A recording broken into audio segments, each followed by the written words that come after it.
Islam is a religion of peace, then how come it was spread by the sword? The question posed was, if Islam is a religion of peace, how come it was spread by the sword?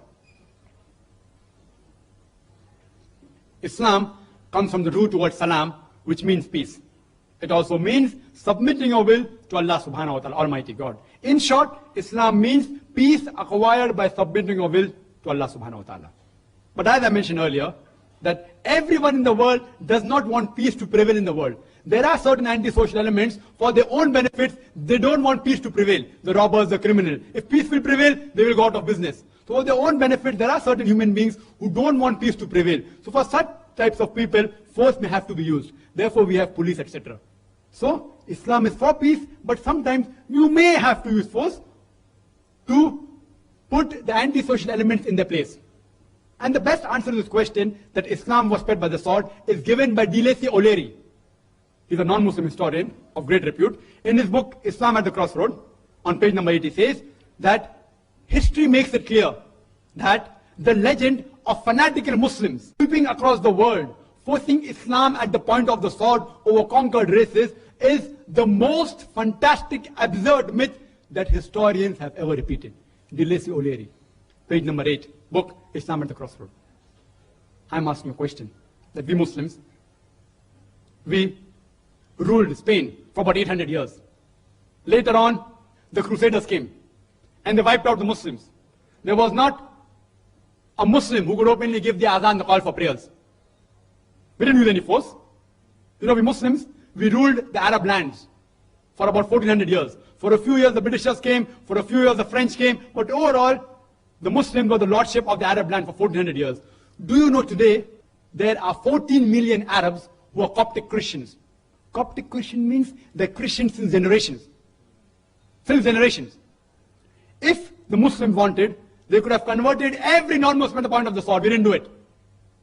The 14 million Arabs or Coptic Christians are giving witness that Islam was spread by the sword. You know India? India was ruled for hundreds of years by the Muslims. We didn't use the sword. We didn't use the sword. If you people do a wrong thing, you can't catch up those people and blame the religion for that. If you people don't follow the religion, you can't say that Christianity is bad because Hitler incinerated 6 million Jews. If Hitler incinerated 6 million Jews, burned 6 million Jews, you can't blame Christianity for that. There may be black sheep in every community, but we Muslims, we ruled India for hundreds of years. If we wanted, we could have forced every non-Muslim to convert at the point of the sword. We didn't do it.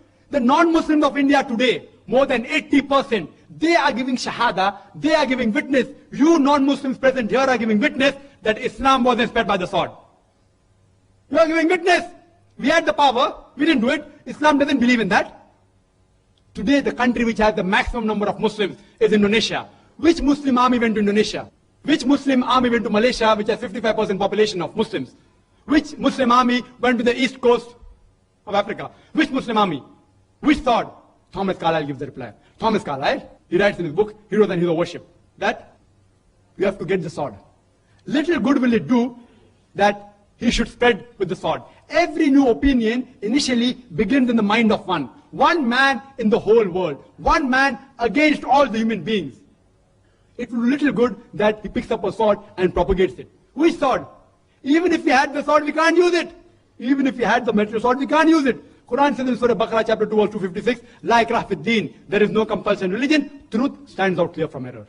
Anyone who grasps the hands of Allah subhanahu wa ta'ala and rejects the evil, he has held the most strong handhold that never breaks. Anyone who believes in Allah, Allah will take him from darkness to light. Anyone who believes in the evil, the Satan one, he will take him from lightness to dark. Which sword? Sword of the intellect. Quran says in Surah Nahl chapter 16 verse 125, Udu ila sabili rabbika bil hikmah wal mawzat al hasna wajadilhum billati ahsan. Invite all to the way of thy Lord with wisdom and beautiful preaching, and argue with them and reason with them in the ways that are best and most gracious. There was an article that came in the Plain Truth magazine. It was a reproduction of the Reader Digest Almanac Yearbook, 1986. It gave the statistics of the increase of the world religion between 1934 to 1984. In the 50 years, number one increase in major religion was Islam, 235%. 235%. I am asking you, which war took place between 1934 and 1984, which converted millions of non-Muslims to Islam? Which war? Do you know today the fastest growing religion in America is Islam? Who is forcing the Americans to convert the point of the sword? The fastest growing religion in Europe is Islam. Who is forcing the point of the sword? Quran gives the answer in no less than 3 different places. In Surah Tawbah chapter number 9 verse number 33. In Surah Saf chapter 61 verse number 9. And Surah Fatah chapter 48 verse 28. The glorious Quran says, هُوَ الَّذِي أَرْسَلَ رَسُولَهُ بِالْهُدَى وَالدِّينِ الْحَقِّ لِيُظْهِرَهُ عَلَى الدِّينِ كُلِّهِ وَكَفَى بِاللَّهِ شَهِيدًا وَقَلِيلٌ الْمُشْرِكُونَ. Allah says that Allah has sent His messenger with truth and with guidance, so that it will prevail over all the other ways of life, over all the other ism. Islam is destined to supersede all, master them all, overcome them all. Kulli. Enough is Allah as a witness. And I like to end this answer by giving the quotation of Adam Pearson. Dr. Adam Pearson said that people who fear that one day nuclear weaponry will fall in the hands of the Arabs, they fail to realize that the Islamic bomb has already been dropped. It fell the day Prophet Muhammad, peace be upon him, was born.